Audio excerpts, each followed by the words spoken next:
Hey, welcome back to Steve Reads a Comic. What's up, fellas? Hey, how's it going? Pretty good, pretty good. All right. All right.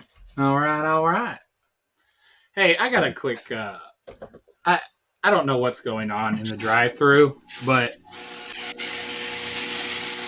is that Molly? Oh. Perfect timing. We just started the podcast. Rob's garage door is opening. Perfect Yeah. timing. I am in the drive-through and people make me wait before I can pull up to the window, and it's happened the last like 2 or 3 times I went. It's only a Memphis thing. What the fuck? Why can't I just drive up to the fucking window? Because you're gonna set their timer off and ruin their. Who gives a shit about their fucking timer? What does it matter? What? Why? There's honestly a timer for both things. You couldn't have timed it any better. Because we just started. Otherwise, I honestly don't know why they do that. I don't know what the. I know why they do it, so that the car is not getting timed, so they don't look bad. That is well, like I said though. I guess there is only a time. Maybe there is only a timer at the window. But I'm still sitting in line the same amount of time. They just don't report that time? No, later. No, you said. Yeah, because there is a sensor at the window. Every time a car pulls up, the sensor activates. What? And a timer starts basically. Oh, maybe they left. So they were. That's why McDonald's makes you pull up. Like when you go up to the window and they're like, oh, go wait up here. And they take care of other customers. Well, that's different than what Steve's talking about. Yeah, I know. But well, like I'm usually a nice guy, but I just want to pull up and be like, no, fuck you. I'm just going to go to the window. Like, but you don't, do you? But no, you don't. I don't. No, I'm a big pussy. I'm never going to do that. But well, here's the thing though. That's what never I feel fuck like with the people who make your food. Exactly. Yeah, and I thought about that too. I was like, dude, I don't want them fucking wiping their balls on my fucking taco. It's not. Do as you're told, son. Yeah, get your shovel, boy. It just makes me angry, man. She's got her hand out the window. She's like, no. I'm like, come on. And then I don't know if the guy behind me saw that hand, so they think I'm a fucking idiot by not pulling up. You know, like what is it? I've honestly that hasn't occurred up here, so it's a Memphis I got nothing. Thing. Okay. It's because they don't want to look bad. Their time gets skewed because the corporate looks at their time. It's like, dude, why is it taking you 18 minutes to get the goddamn food from the drive-through window? So instead of fixing that problem, they just cheat the system. That's exactly what they do. Sounds like my work when they have the big head honchos coming to town. Clean the stores. Yeah, they always give us like a week's notice, you know? It's like, well, what is that doing? Don't you want them to just come in unannounced? Wouldn't that solve the problem better? I used to argue with people at Home Depot all the time. I'm like, every day should be like the head honcho.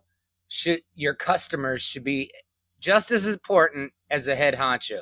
You should clean your area every day. It doesn't go very far though. Everyone be fired. No one would have a job. That's why they do it. But I'd be like, I'd be the first to go. Why is today any more important than like your regular customers? Why he's not even buying anything? You know, right?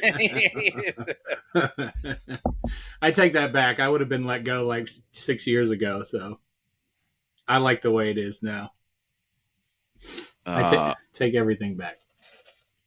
All right, so we got to address some things. One, Superman turned 85 yesterday. Nice. April 19th, 1938 was the first appearance of Superman. Think about that. 85 years Superman's been around. Since he first picked up that car. Yep.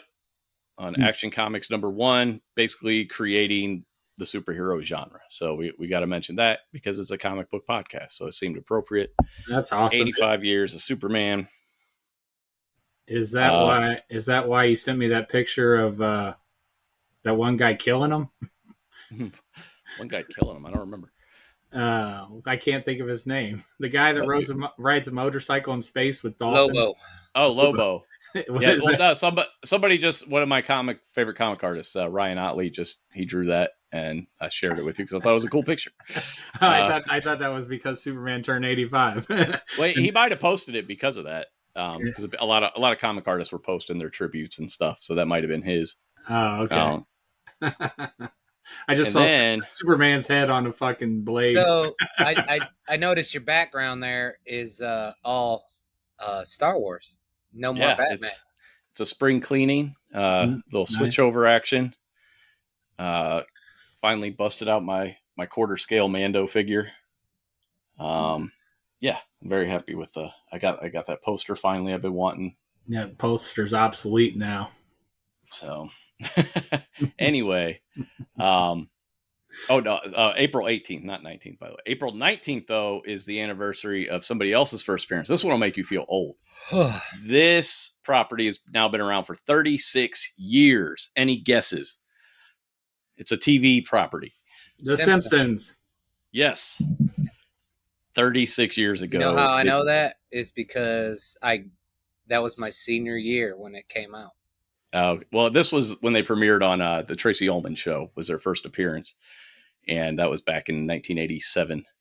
Yes. Rob and my dad used to. That was not my senior. The first year that I think was the first cartoon. No, maybe it wasn't.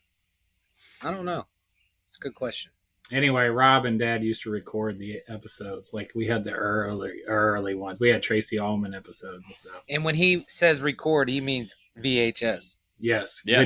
Video cassette. Yes. And that was how I got to watch The Simpsons for a long time until 1991. That was the only way. It was going over to your house and watching taped episodes of The Simpsons. Because wow. They were very controversial. Bart was very controversial. Oh yeah. Yeah. Which is ridiculous. Right. I'm Bart Simpson. Who the hell are you? Like, oh my God, bless my heart. They can't do that on television. Right. Please turn off the TV. Little did they know, Mr. Bill Cosby was a rapist. Their number one competitor on the Cosby Show over there. The Family Show, oddly, was the one hosting the rapist. Interesting. Yeah. Interesting. And isn't he out of jail and doing fine now? I have no idea. I'm not keeping up with that one. Pretty sure. Wow, right, 36. Yeah, it is. I am that old. 6 years. Yeah. I was definitely young. You still watch The Simpsons? No. I don't either. But somebody does. I've tried to watch it here and there, but dude, again, being 34, 35 seasons of the show now, they're really out of ideas. and that's fine. The first 10, 12 seasons were great. That's a great run for a TV series. So I have all those on DVD. Maybe they could make Maggie not a baby. Yeah. I mean, they've had kind of the what if episodes when they grow up and stuff. I've seen some of those. Mm-hmm. But yeah, they're still going though, and getting good for them. I love that property a lot. Yeah, I do too. I mean, who doesn't love The Simpsons? Jesus. All right, did anybody watch Beef? I tried to start it. Nope. No interest. I got 15 minutes in. I just like to tell the listener that I did start Shrinking, but I only made it 40 seconds in and I fell asleep. And it's not because it was bad. I was just really tired. But I did start it. I started Shrinking too. I got about 10 minutes in and I thought it was really lame and turned it off. Oh. But you got to get past the first episode. I can't get past Jason Segel. He's always a creep. The only thing I've seen him in where I've truly liked him in was The Muppets. Every other thing he's in, he has really rapey vibes, and I just don't like it. There's just something about his delivery or his face or both, and he just is creepy. He's a creep. I don't know why. He looks like Bill Cosby? No, he doesn't look like him, but there's just something I don't like about the dude. I don't know why. I don't hate him, and he hasn't done anything, but I just don't really care for him. I'm not a big. I mean, a lot of the stuff he's in, I really don't care. You sound like my wife and Tom Cruise. So no, I don't hate him. I genuinely don't. It just and I liked him in Forgetting Sarah Marshall, but even that is something I don't revisit because the character who's supposed to be the kind of creepy guy is played by Russell Brand, and he's hilarious. I love Russell Brand. And meanwhile, Jason Segel's supposed to be the sympathetic guy, and I'm like, you're kind of a creepy weirdo. I don't know what it is about him. I don't really care for him. So you're not going to watch anymore? It didn't really seem like my kind of show. Rob said you got to get past the first episode. You can do it. Yeah, once he starts healing, that's when it gets funny. It just seems kind of Ted Lasso-ish, and you know how I feel about Ted Lasso. Was there Harrison Ford in the first 10 minutes? No Harrison. But Krista Miller was in there from Drew Carey show and Scrubs. Oh, okay. Yeah, she's good in this. She plays the same character. It's great. But yeah, I did put it on though. I did, and maybe I'll revisit it. I think I'm gonna finish it. Why didn't you like Beef, Rob? I didn't say I didn't like it. Oh, he said he didn't watch it. Yeah, I just got 10 minutes in. I was getting too sleepy. Oh, okay. I keep hearing about Beef, like on all the podcasts I listen to. Everybody says it's great. Oh, it's so good.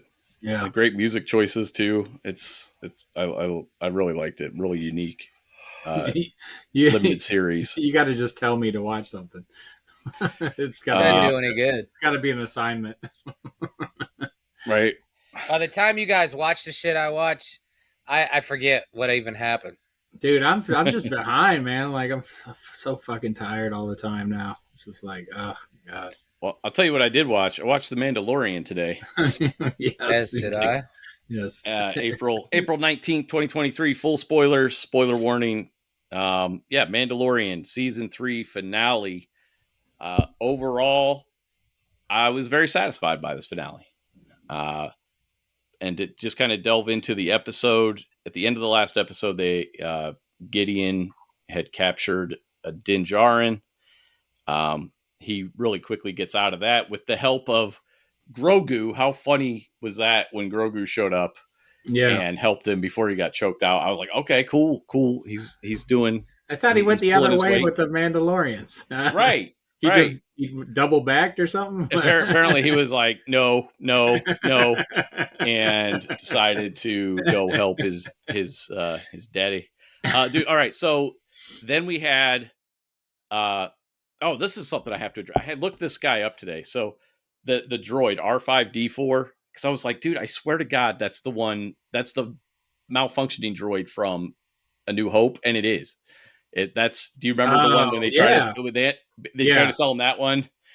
He's like, this one's got a bad motivator. No shit, that's the same one. I didn't know. Yeah, that's that droid R5D4. I looked it up. Just something today. I was like, I wonder if it's because I knew it was red. That's really all I remembered about it. I didn't know what its name was or if they even said his name. But he got to redeem himself today, helping Din Djarin with those shields. And that fight was so cool. I watched that twice today, where he goes through, he's opening up the shields, and he doesn't have any weapons, and he just takes on like two of those elite guard. Not like, I guess not Praetorian, but the elite. They must have been somewhat elite. I don't know. They're the Mandalorian guards or whatever they're called. Yeah, they got the Beskar and jetpacks, and it's just all hand-to-hand combat. Yeah, and he's picking up different weapons. He grabs the shield after one, and I was like, oh, this is so cool. And then you got sick. Like R5, like when are they going to stop putting those ports everywhere? Like, this is how the rebels infiltrate your shit every time. Like, make these ports less accessible, please. I guess they're like USB ports in a house now. Those are like commonplace. It must be like that, where they just. But yeah. They're like, some dumb droid foiled us again. Well, you think about it, everything electronic has some type of port, for. So if it's electronic, it's got a port. Like your TV's got a port. It's like for diagnostics and all that. So So we get through that part, and we find out what Moff Gideon wanted Grogu for, and it was because he was force sensitive, and he's created Moff Gideon clones, which I did not predict that at all. I did not see that coming. Me neither. That was room full of Gideon clones.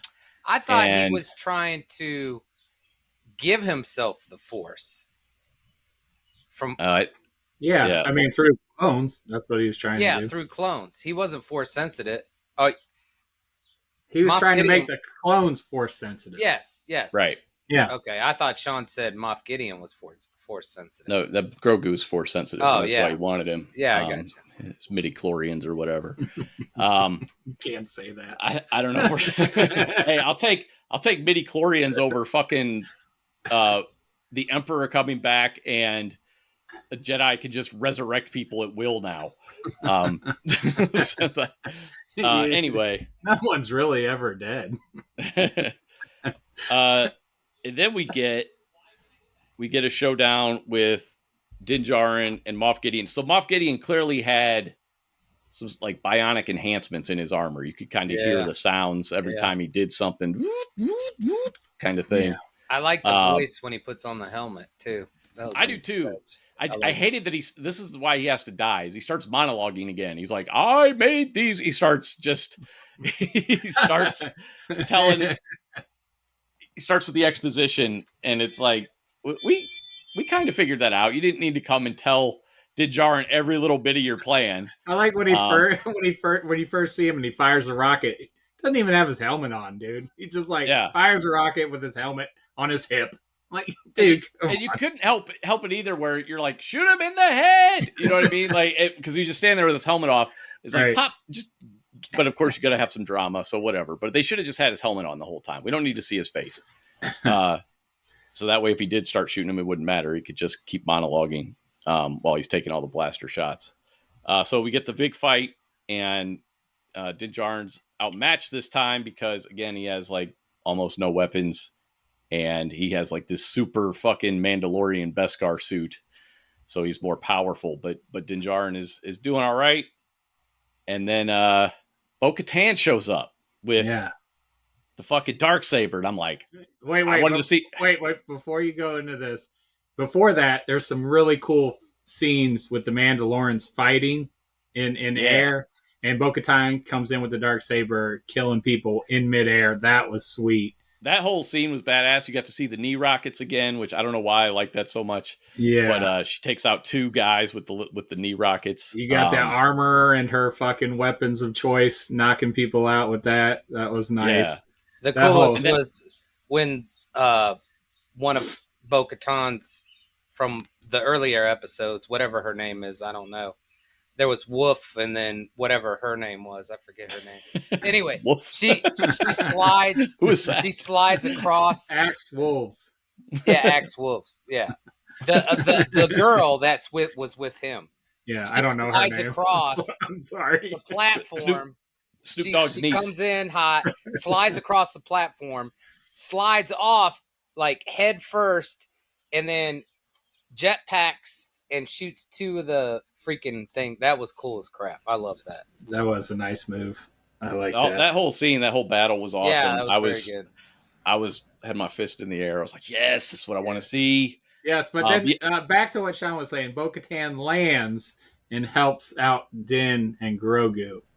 He shows up, busts out the Darksaber. You're like, yeah, I'm about to watch her chop this fucking dude's head off, right? That was my thinking. I'm like, yes, this is going to be it. She's going to use that Darksaber, and they're going at it. Yes. And fucking Moff Gideon, and this was fucking asshole.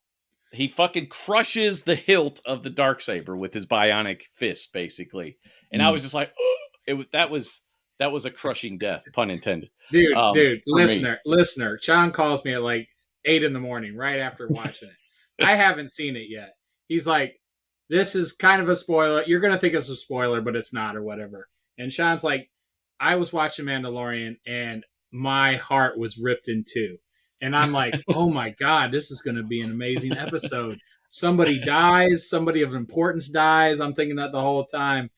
And so I'm waiting for it the whole time. And then as soon as he crushes that Darksaber, I fucking knew it. I was like, that was your emotional part? Really? Yeah, I don't know you like the Darksaber that much.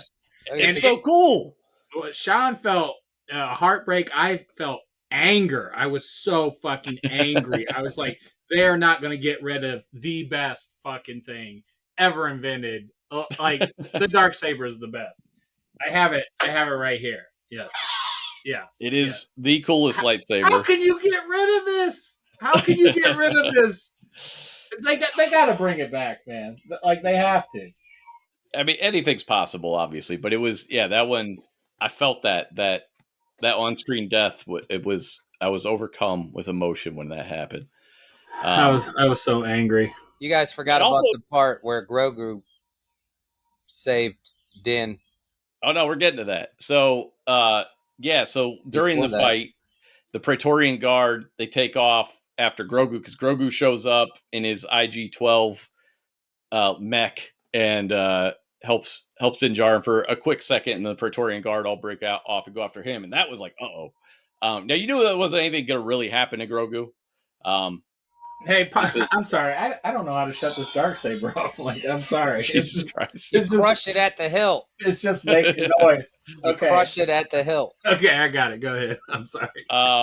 And so the 3 Praetorian Guards go in and they're fighting, and Grogu, he's just dodging. He jumps up on like a lighting fixture. He's doing all these flips. He's messing with them. He was messing. Yeah, he's just running away because he doesn't have a lot of moves. But then once Bo-Katan shows up, Din Djarin breaks off to go save Grogu, and he goes and he gets a lot of assists from Grogu, which is awesome. Like Grogu again, really pulling his weight, using the Force, knocking people over at prime moments, shooting weapons away from them, and all this kind of stuff. Yeah, that was great. And they worked really good together as a team. It was really cool. I really liked it. Yes. I did too.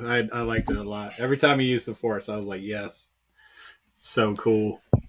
So Wolves was not our spy because he kamikazed the big ship into the... Well, I feel like that whole title was a misdirect then, right? Why was it called The Spies, plural? I don't know.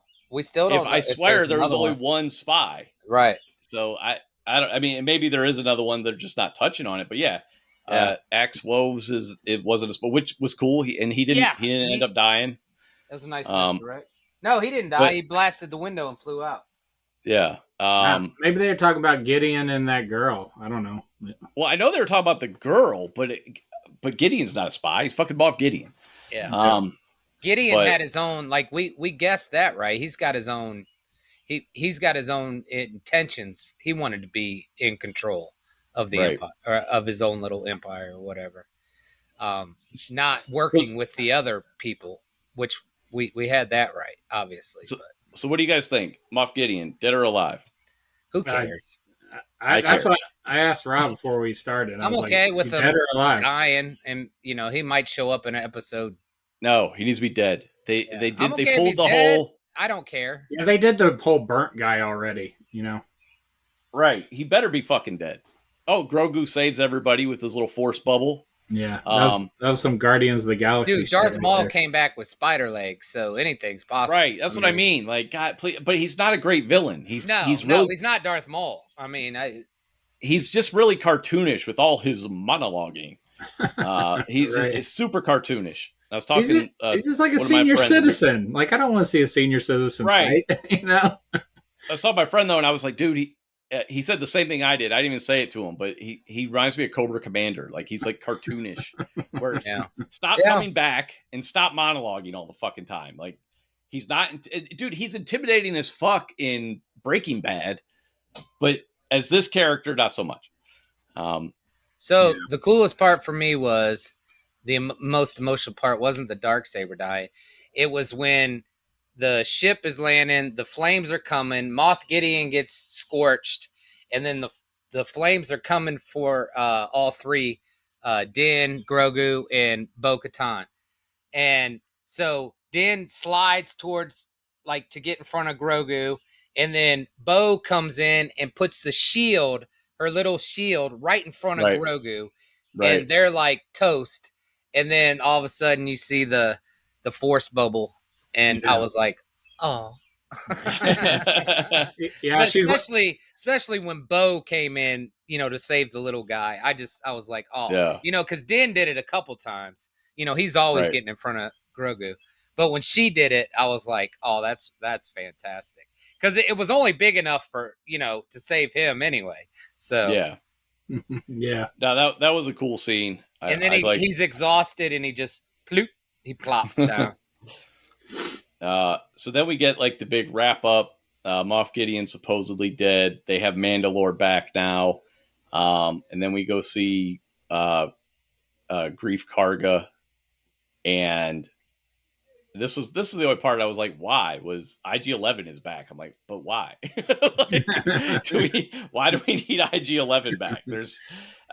It was like the super mega happy ending. Yeah. It was a little unnecessary, and did this feel like it had a real note of finality to it? Because it did to me. Like, this felt like there's not going to be a season 4. No, it was more like a reboot where we're going to go back to like the first season where we go on adventures. That's what it seemed like to me. Exactly. You know what I mean? Exactly. This storyline is wrapped up. Now we're going back to the beginning, where it was more episodic. You know what I mean?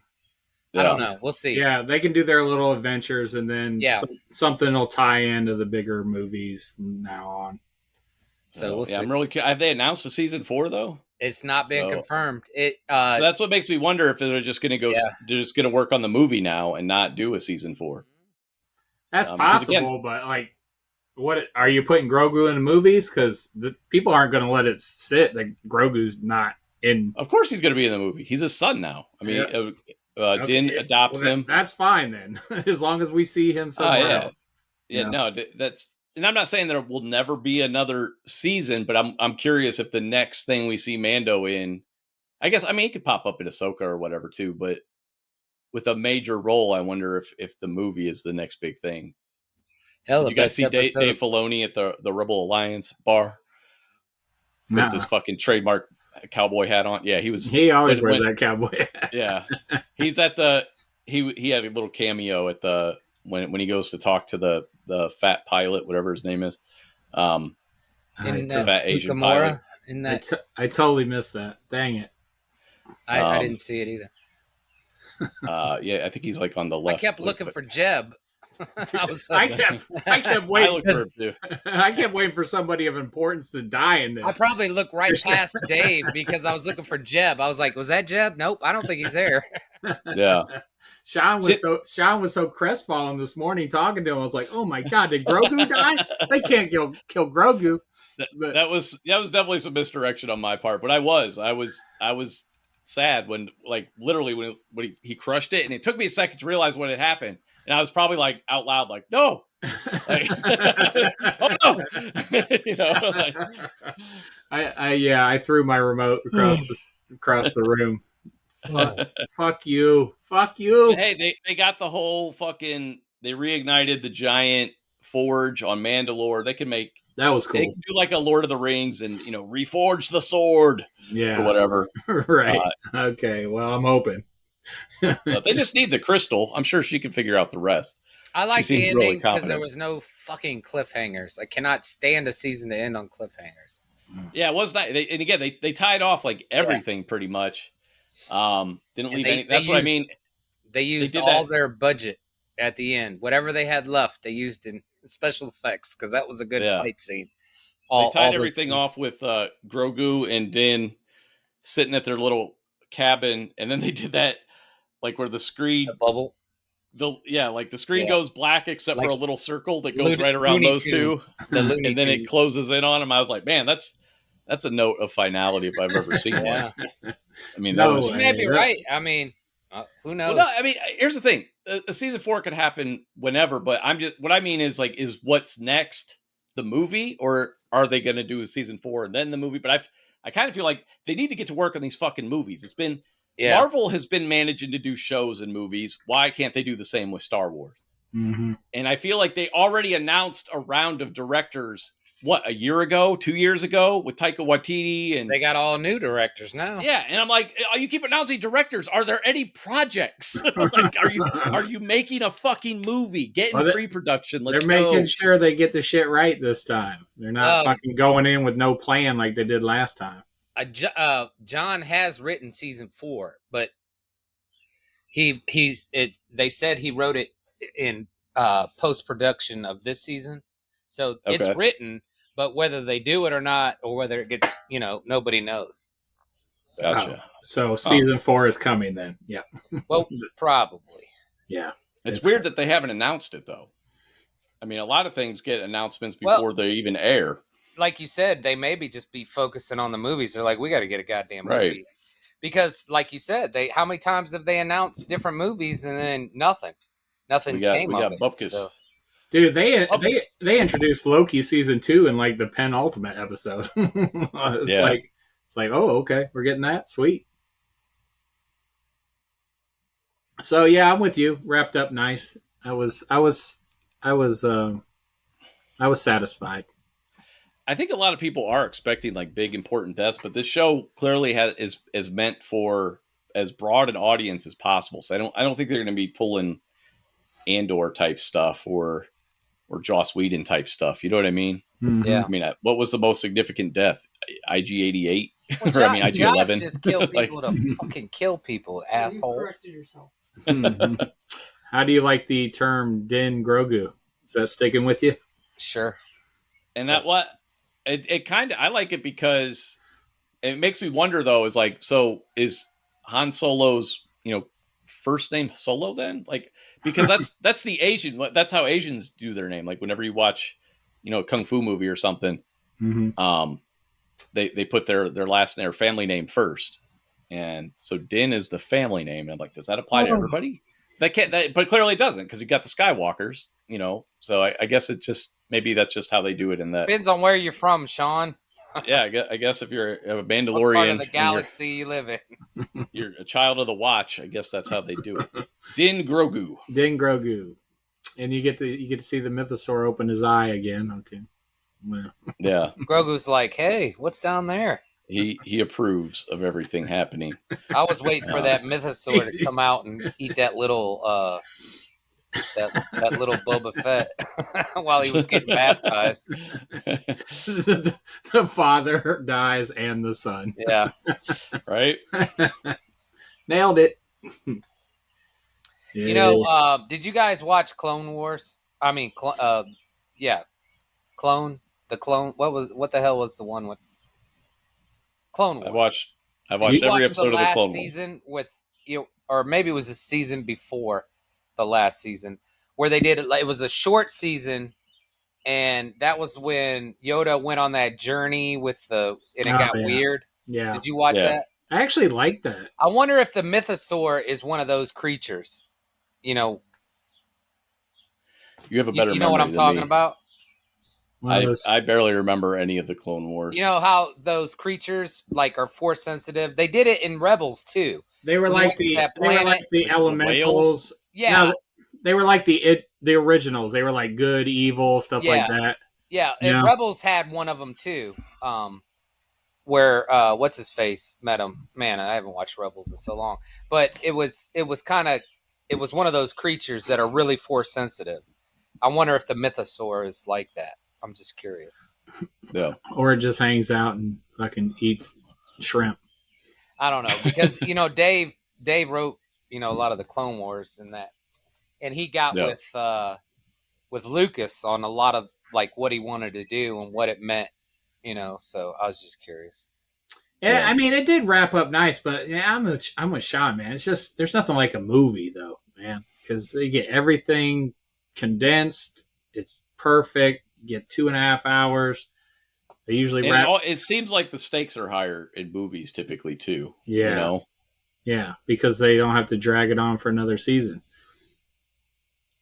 Andor did a good job with the stakes being high, but because even though we knew he was going to survive, I thought they did a good job. Well, they had a good cast and just solid writing, and seeing that part of the Star Wars universe was really interesting to me. Yeah. The lower level stuff that we're always seeing, like the superheroes, basically. You don't see a lot of the ground level. I mean, I guess you do have Clone Wars, but even that is still, Obi-Wan and Anakin, and you still got Jedi. You still got Jedi and stuff like that. So it's kind of funny too. Could you see Mando? Could you see Din Djarin showing up in an episode of Andor? Would that feel jarring to you? Because I feel like it would feel kind of jarring to me for some reason. Right. You know what I mean? I don't think it would fit. Yeah. Kind of weird. One of these things is not like the other. Yeah. But basically, fucking superheroes here. Okay. And it could happen. I'm not against it. And anything, that's written well can make it happen and believable. But in my mind, I was thinking about that crossover today. If that happened, and it's just in my mind, it seems strange if Mando showed up with all armored out. But it shouldn't make that big a difference. They have stormtroopers, which aren't that different. So are you happy with the Mandalorian? You got like everything they did. Were you happy seeing them fly around, all that good shit? Dude, yeah. Overall, I would say this was the weakest season, and I'm not saying it was bad, but it had 2 really weak episodes. One episode was just terrible when they followed that Dr. Pershing or whatever around. That episode was so stupid. That could have been a 5-minute side story. That didn't need to be a whole episode. And then, of course, the Lizzo the Hutt episode had some the stupid that was just so goofy and over. And I like Jack Black and Christopher Lloyd, and I don't really have anything against Lizzo. It's just she was a horrible actor, and it was incredibly distracting. But then Jack Black was hamming it up, and it was just like, what is happening? Like it was like a dream sequence episode. And then they got to the droid stuff, and all that was fine. And then the ending was fine. But like all the stuff, it literally reminded me of Alice in Wonderland. Like when she goes down the hole and she shows up, and the Mad Hatter sitting there at the, they got the dinner table with the rabbit and everything. Like that's what that whole scene reminded me of. Everybody just looked so ridiculous. Or think more of the Tom Petty video, the Alice in Wonderland. Do you know what I'm talking? Don't Come Around Here No More. Do you remember that music video at all? Don't come around here no more. I thought it was Into the Great Wide Open. No, that one had Johnny Depp in it. The Don't Come Around Here No More is like this take on Alice in Wonderland, and it's all trippy and a lot of fisheye camera lens type stuff. And that's what it reminded me of. It was just, it seems so out of place. And again, the Pershing episode, but the stakes were, fairly low all season. I was fine with that because I liked the whole idea of finding out what was happening with Bo-Katan, and also finding out what was going on with the Mandalorians in general. So seeing how she brought them all together. So yeah, overall, I still enjoyed the season. Mandalore will regrow. So they'll be back and better. Speaking of Jack Black, I saw the Super Mario Brothers movie with the kids and Kristen this week. How was that? I mean, it was what I expected. It was basically just one big nostalgia trip. You didn't even the story was fine, but I didn't need it. I was just like, ooh, look, a Goomba. Oh, look this. Oh, look that. Yeah. Oh, a box. The trailers, it literally looks like a very expensive advertisement for Nintendo is what it looks like. And I'm fine with that. I'm not expecting a whole lot from a Mario Brothers movie, but it looks way better than the original one. I can tell you that. Yeah, they introduced the carts. I saw a blue shell. I mean, it was just it was fun. Member berries. Yeah, they did a cool little scene where Mario and Luigi had to get somewhere real quick, and they shot it like a side scroller. Like Mario was going up top, and Luigi was on the bottom, and it was cool. And the whole movie, it was really cute. The kids loved it. Jack Black had a song where he's singing to Peach, and Brooklyn and I keep singing that all the time now. I went and listened to that. Peaches. I looked that song up because I was reading about it on video game websites. Yeah, it's not the earworm they make it out to be. It was okay. Are people singing it or something? No, there's a video, like Jack Black made a video. I had no idea. And so I look it up, and I'm just like, it's okay. It's like the internet always does. They act like everything is amazing, and literally that's what it is. Peaches, peaches, peaches. It's like, I know a better song about peaches. Yeah, I guess you have to see the movie because as soon as we walked out, we're like, peaches, peaches, peaches. I guess. So it's a chart topper, huh? Okay. Yeah, apparently it's very popular. Yeah, nice. Brooklyn will love that. I can stream it on Amazon now. But yeah, it was what I expected. And they're going to make at least 4 or 5 of these things. Oh yeah. I mean, I think it's like the biggest animated movie ever almost. They set it up perfect. They set it up perfect. I would like to see a whole Nintendo universe. So I want to see a Metroid movie and a Zelda movie. Like that's the kind of stuff I want to see even more than Mario. I love Mario. But yeah, I'll be checking that out on home video. Yeah. That was nothing spectacular, but we all enjoyed it. Right. Yeah. And it looks like cotton candy fun time. And again, I'm fine with that. That's what Mario is. Mario's not about depth. That's not I'm not expecting, especially when you consider the direction they went with the first one, where they tried to. It was like, this is not Mario. Way better than that movie. That's why it took 30 years for them to be able to release another movie. Nintendo was holding a grudge. Was a little shy. You have a script for Mario? No, no. Nope. Somebody said okay. They explain away, like, they don't use the hard Italian accent, because it's Chris Pratt and Charlie Day, but they explain it like in the beginning. They have like a commercial, like a plumbing commercial, and they're just kind of like acting, with their voices. So that was kind of cool. Anybody watching Yellow Jackets? No, I haven't seen anything past season or episode 2. I gotta catch up. But that end of episode 2 was fucked up, man. Yeah, it's coming along, but I'm getting like Lost vibes from it now, where I'm afraid all the buildup isn't going to be worth the payoff. Mm-hmm. I don't know. I really like, dude, Christina Ricci and Juliette Lewis they're like my favorite characters on the show, and they're fantastic. Yeah, in those roles. And I like pretty much all the characters and stuff, but yeah, I do have like those concerns of kind of like, can you deliver on all the stuff you're promising? I'm beginning to wonder. Did you watch? You think they have an end game, or you think they're just making it up as they go? I don't know. I couldn't say at this point. I'm just hoping I don't think Lost had an end game. I think it's J.J. Abrams. It didn't. I think they just made that shit up as they went. Yeah. Did you watch Lost, Sean? I watched the first season. Oh, okay. You thought it was okay. You missed a lot. Well, yeah, but then I heard the ending was disappointing as hell. Like, nobody anywhere liked the ending of Lost, from what I could tell, and nobody references Lost anymore, other than talk about how terrible the ending was. That's the only thing anybody says about Lost now. I didn't think it was that bad. And I mean, this obviously has a similar premise. I mean, it's not like the weird island or anything, but it's still a plane crash and survivors and everything, obviously. But we're seeing that who survived and is in the modern world. So, but it's starting to get into like supernatural kind of elements too now. And I'm kind of like, oh boy.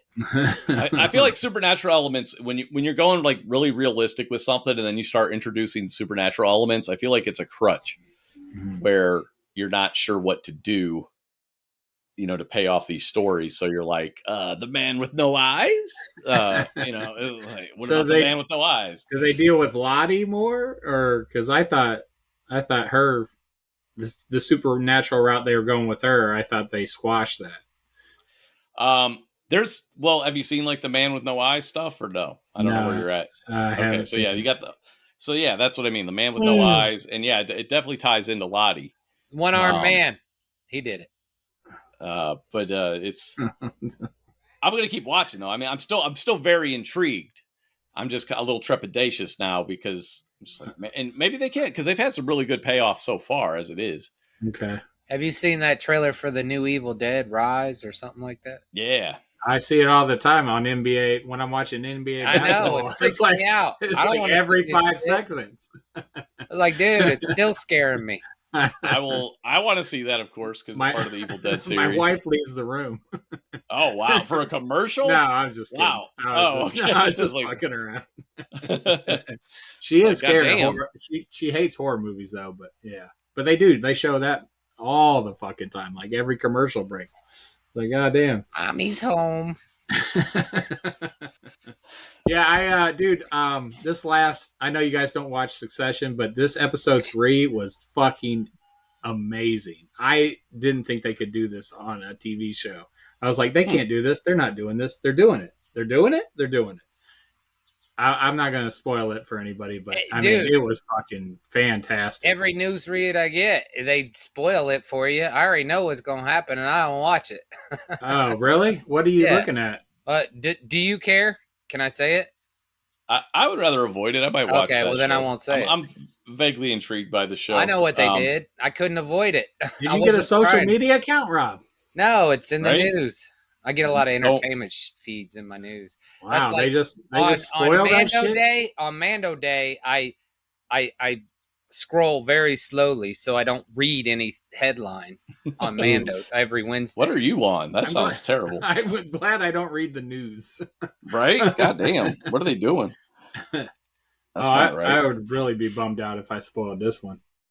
Yeah, I do. I'm kind of curious about Succession. I haven't dabbled in it. The other thing I haven't watched that just debuted is the first episode of season 4 of Barry.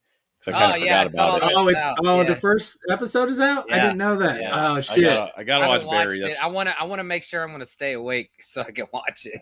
Yeah, I'm pretty stoked about that show. That's one of my favorite shows. I might just let them all come out and then watch it. Oh, I'll definitely be checking that out. Every episode of that, you always want more. Yeah. Did you finish all the seasons, Steve? Yeah, I'm ready. I'm ready to go. The season with that girl where they're chasing her down is the Evil Dead girl. Kid. Oh my god, that was the little kid. That was the funniest goddamn episode. And I like that it was so well written. It was so well written and they don't explain her like supernatural prowess either. It's just not at all funny. It's just great. When she's perched on top of the roof with like blood coming down her mouth, I'm like, did I watch the wrong show? Like, did I put in the wrong? Is this Barry? This is Barry, right? That's what was so funny because there was no explanation. You're just along for the ride, man. That shit was so funny too. And they show that long shot of her jumping over the fence. That's right. Yeah. Man, I can't wait for that. I need to rewatch that whole series. I've watched season 1 a couple times, but the season's really good. I love Henry Winkler in that show too, man. I fucking love that character. That fight scene too with her like her dad or whatever. Yeah. Right. And he thinks he's just dead and he's like shows up at the grocery store or something. And that was the end. I forgot. Yeah. And Barry's just the whole time like, come on, stop it. Just stop. Just stop it. Don't. No. He's got you don't have to do this. Dude, I was like, how the hell is he going to get out of this one? You know? And then the dude totally saved him, basically. Yeah. Well, I watched that.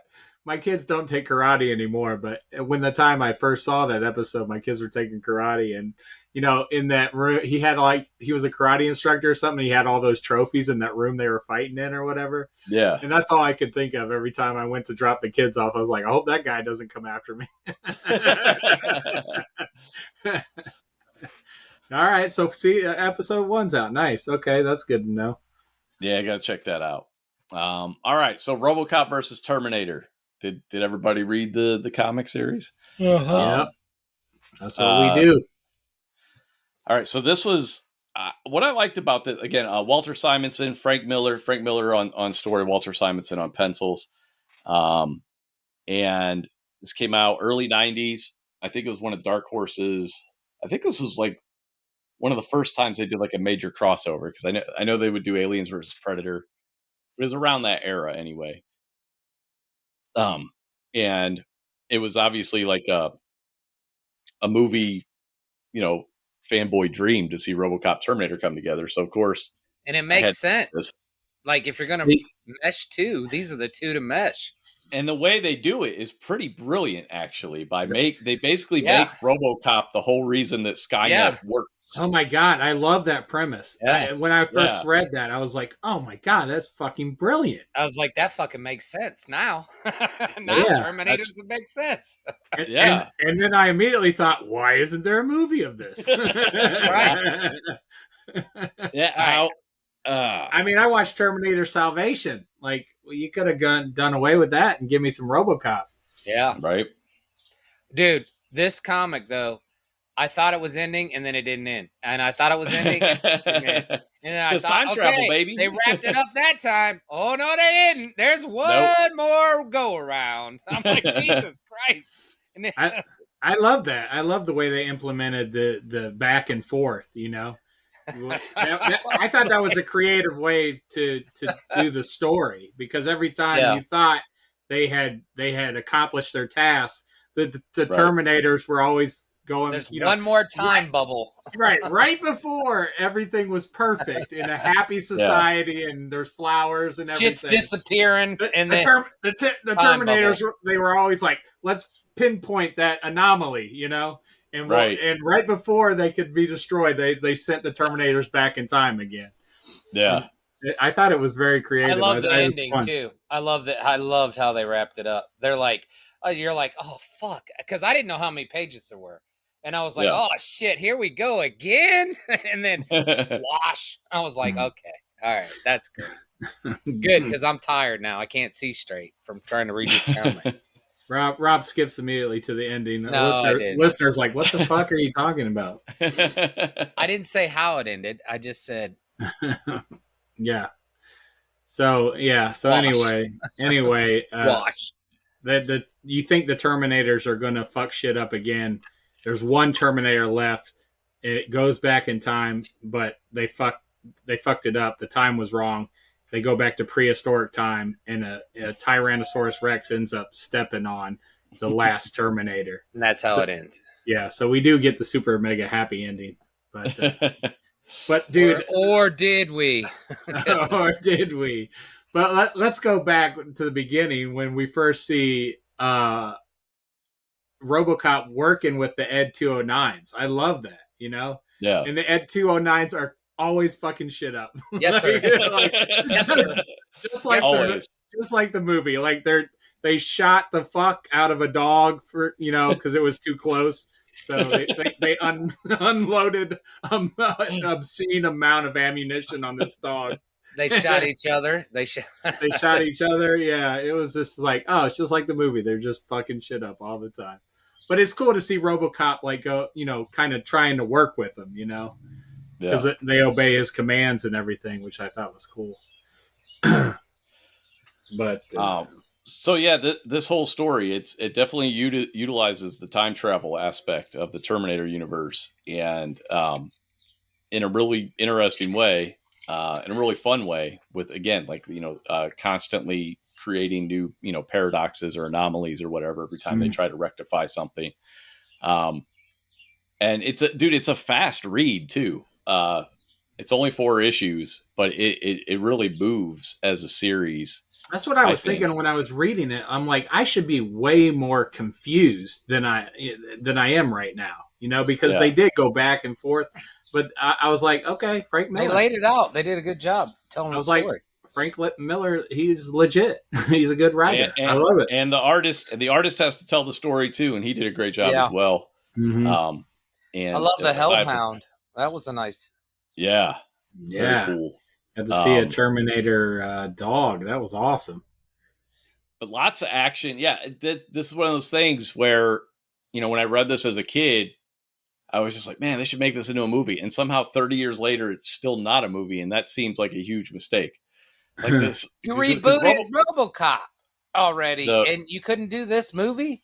Yeah. I mean, it's always a rights thing, with again, we couldn't even figure out who owns Terminator. Apparently, I looked it up after the episode last week when you were like, who owns Terminator? I'm like, I don't fucking know. So I look it up and I look at all the different times it changed hands, and I'm happy to say I still don't fucking know who owns Terminator. It's such a fucking mess. It just every other movie, somebody else owns it. I'm like, I don't even know now. It's ridiculous, but we do know that Amazon owns RoboCop, and just this week there was actually news that Amazon is seeking out talent to write a series and or a RoboCop movie, or both. Nice. Which I thought they were already working on a reboot, but apparently that got shit canned. That was somebody else that owned it. Right. What are you talking about? Apparently that was just when MGM was the owner, but now that Amazon owns MGM. They're doing something with it, because why the fuck wouldn't you? Amazon has a huge trail of failures and with their IP basically. Hang on, dude. I love the whole part where RoboCop realizes that he's the one to fucking destroy humanity. Like that was such a great scene, because this woman, I forget her name, but she's one of the main protagonists in the story. And time traveling. Yeah, I'm sorry. I forgot her name. I don't remember her name either. But anyway, she comes back to kill RoboCop, And then when she goes back in time, she sees RoboCop defending, the humans and trying to kill the Terminators. And then she ends up telling him this is what's going to happen. You're going to be the one that, sends Skynet operational, Right. And then he ends up plugging into some kind of matrix that the doctor that works on RoboCop had created. And he can kind of see what's going to happen, and he tries to kill himself. He's like, or no, he's like, he tells the woman, he's like, shoot me in the fucking face. Because that's the only way I'm going to save the people. Because he still has to deal with his prime directives, which I thought was awesome. Yeah, and, that was a nice twist. And that was really, he had to struggle with that, and he finally comes to the conclusion that I have to kill myself to save the humans, the people I'm sworn to protect. To follow his prime directive. Yeah, which was, I thought was really cool. And so he ends up telling her to shoot him in the face, and she can't do it because she sees the good in him. The one humanity. The one shred of humanity left. There's not much, but that was that whole thing was great to read. Well, then I thought it was going to end with him becoming Terminators after he started mass producing himself in the final one. I was like, oh shit, he's gonna, Well, that's the thing. There's a timeline where the Terminators had won, basically, and pretty much everybody's wiped out. But his consciousness is still stuck inside the computer program, and he's avoiding the Terminators throughout the series. Years have passed, and he's still, the Terminators can't pinpoint him because he's maneuvering out through the system. And he finally, they make a mistake somewhere, and he takes over this robotic plant and ends up recreating a RoboCop. I was like, this is so fucking awesome, man. And then he mass produced himself. Yeah. And once that's what I thought. I was like, oh shit, he's gonna become the Terminators. Yeah. But then he didn't, so that was cool. And not only does he mass produce himself, but he produces himself with a shit ton of weaponry. Yeah. Well, yeah. And I was like, oh yeah. His weaponry had become advanced. Yeah. It was awesome. They showed, there's one panel of him just flying out of the plant, with all these weapons and rockets attached to him. I was like, is this what RoboCop 3 was supposed to be? Right. And well, Frank Miller had a hand in he wrote RoboCop 3 too. I mean, I think it had a lot of revisions and stuff because of the studio, but he wrote 2 and 3. Yeah. I really enjoyed this. And there was one scene too where he flies into the hive, and that reminded me of the Matrix, like Neo going into the AI, stronghold, and he goes in there and fucks shit up. And it's good. Loved it. I'm just enjoying hearing you guys talk about it. It's like I haven't had to say anything. I was shocked, man. I was shocked how much I enjoyed this. And like I said, it was from that original premise of him being the one that destroys the world. I was like, what a cool concept, because it's man and machine. It's perfect. He's the one that breathes consciousness to the Terminators. Yeah, I would love to see this as a movie or a TV show. So many great comic book stories out there.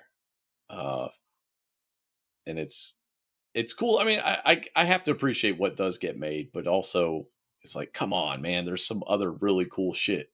Yeah. That you're missing out on. But there's also the chance they do it and then fuck it up, and you're like, oh. Yeah, but nowadays it's a lot less likely because you have a lot of people who hold that stuff like, they respect it. They hold it sacrosanct. And so now they're of an age where they get to make it instead of just looking at it as, oh, hey, this is popular with the kids. Let's get it out there. Like the cigar smoking guy, who's just like, hey there, let's make a movie. Profit. You know what we should make a movie of? That Judge Dredd comic. Let's get that Sylvester Stallone. That was the 90s version of making comic book movies where they were snatching everything up and just like getting it out there, not really giving a shit about the quality of it. But that's changed a lot. And also what's cool now is we're kind of out of the movie star era, because movie stars had a lot of say back then. And I'm sure they still do to some extent, But, we don't have like Jim Carrey's and Julia Roberts now, other than, Jim Carrey and Tom Cruise. And but even you look at somebody like Chris Evans or Chris Hemsworth, they don't seem like superstars. They're probably some of the biggest actors out there. They command a huge salary. Tom Cruise, I would say, is still a superstar.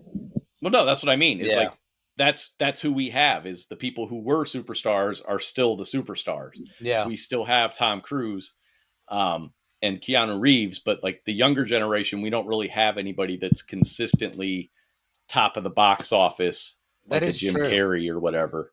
It's still those. I mean, Jim Carrey's still not Jim Carrey, but that's what I mean. They don't seem to have as much clout as they did back then, like Sylvester Stallone back then, which he was the reason Judge Dredd took his helmet off.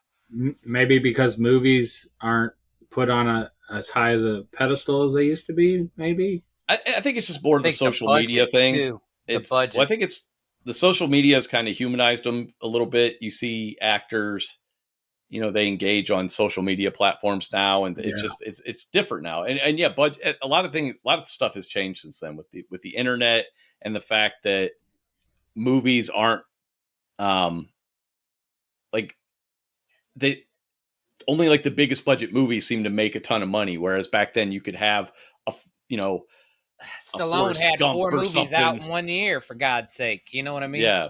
Mm-hmm. But you could have like a smaller budget movie, like A Time to Kill would be a huge movie, a fairly inexpensive movie because it's not effects heavy or anything, and a fairly mundane story compared to comic book stuff, but it would end up making hundreds of millions of dollars. You don't really have that anymore as often anyway. I'm not saying it doesn't happen, but you'd have breakout hits, A Few Good Men, Usual Suspects, and now people they go to see it if it's Quentin Tarantino or something, but people aren't really showing up for a lot of those kind of movies. Those are ending up on Netflix, other streaming services, which I think is great. I'm not complaining about it. I think it's great. I know other people have issues with it, but yeah, if movie theaters have gotten so expensive that you're like, I only want to see a movie if they spent $200 billion on it. If I'm going to go to the theater, you know what I mean? If I'm going to spend $15, they need to have spent at least $200 billion. I miss everybody talking about just a few things, though. Like now everybody has their own thing. They watch whatever they like, And you miss the pop culture zeitgeist thing where it was like a movie would come out and be a top. We did have that with Endgame. Endgame, I think, was like the last one, or even Spider-Man No Way Home.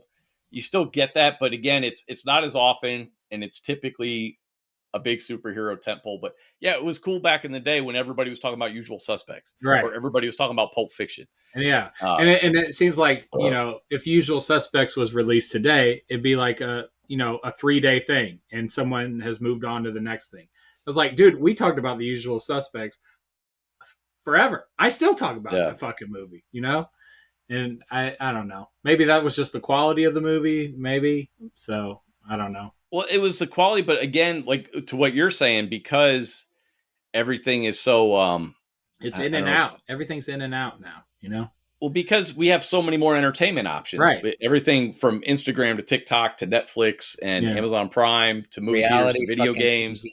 TV. There's way more channels. There's YouTube. There's so many different ways to get what you want, and that's why even with music, it's not the same. Like, Whitney Houston record would come out back in the day and it would be on the chart for a year.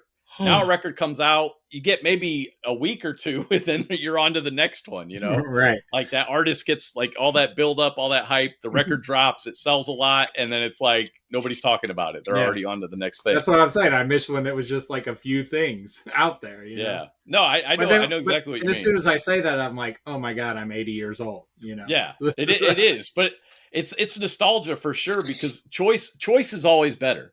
But I do miss when stuff was more in the pop culture conversation. Like you knew that, like, something like Mandalorian would be talked about for months. Whereas now that this is over, like after this weekend, it's just going to be people speculating about season 4 or whatever. It's not, you know what I mean? No, there's going to be no more discussion about the actual season or anything like that. They're just like the Usual Suspects. And like that, he was gone.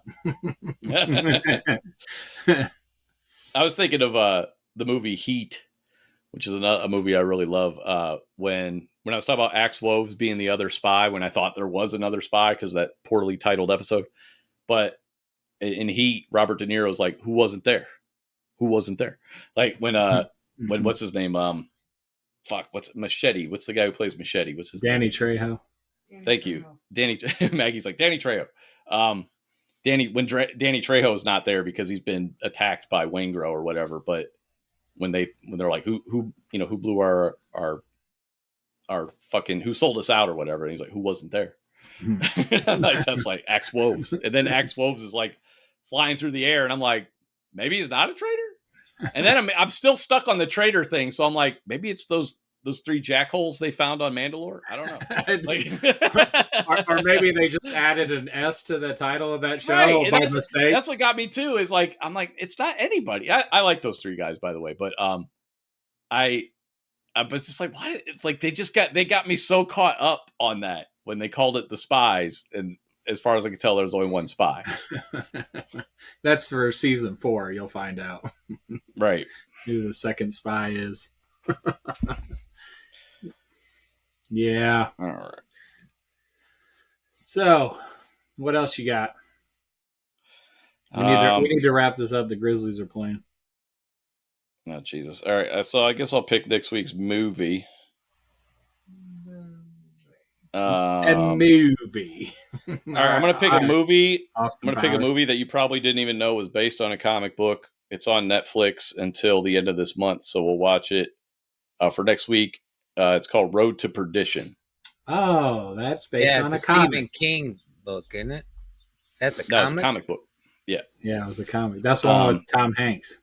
Oh, yes. Yeah. That's not a very good movie. I think Rob's thinking of the Green Mile. Yeah, I was thinking of the Green Mile. Because it's got Tom Hanks in it. Yeah. Doesn't this got Tom Hanks and what's the guy? Paul Newman? Hey, I got it right. What are you talking about? Is he in it? Is Paul Newman in it? What, in Road to Perdition? Yeah. I don't even remember. It's been so long since I've seen it. I know it's been like Tom 20 years Hanks since I've is seen in it, right? I don't know. Tom Hanks is I haven't seen it in a while. Maybe Paul Newman is in that. I don't know. Yeah, I don't remember. I have it. It wasn't memorable. But yeah, it's based on a comic book. I really liked it, and I think it's a Frank Darabont movie too. But I'm not sure. Maybe I'm thinking of the Green Mile now. I fucked you all up. It's all the same era. They all had very green artwork as well. So yes, thank you. Who's in it? Yeah. I don't think. Yeah, that's Paul Newman for sure. All right, I was right. Who's the director? Tom Hanks, Paul Newman. Oh, Jude Law is in this too. Oh yeah, forgot about Jude. Jennifer Jason Leigh. Who's the director? Directed by. Where's the director? Fine print. I can't see it. It's one of the. Jesus. Right in front of Sam Mendes. Oh, he's a good director too. This guy did American Beauty. He did one of the Bond movies. He did a couple of them, didn't he? Dude, Daniel Craig's in this. Stanley Tucci. I didn't even. That's what I mean. I don't remember it. I vaguely remember Stanley Tucci. Vaguely, but Daniel Craig, I didn't even know who he was at the time. So I can't believe this is a comic book. Like yes, so that's why I'm curious. I might need to read that before I watch this. But yeah, that's all I got this week.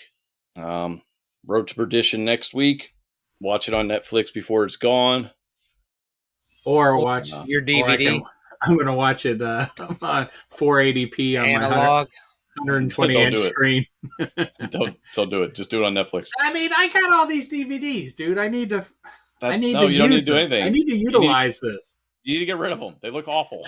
I can't. I spent so much money. If you're going to watch them, at least watch them on your CRT. Dude, I went into debt consolidation for 3 years for this shit. Like, I'm not fucking getting rid of them. Like, that's a really stupid reason to keep that shit. I don't know what to tell you, man. Like, I can't. I'm not getting rid of them.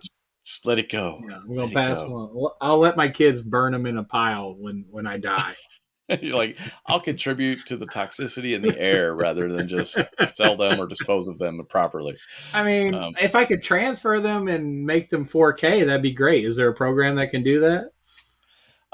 Voodoo will let you I thought I told you about this. Voodoo, they used to, I don't know if they still do it, but they have a disc to digital program where for a certain fee, you scan the barcode in, and then I think to get it in HD, it used to be like $5 basically to upgrade it to HD and put it in your library. Shit. So $5 times what, 1,000 movies?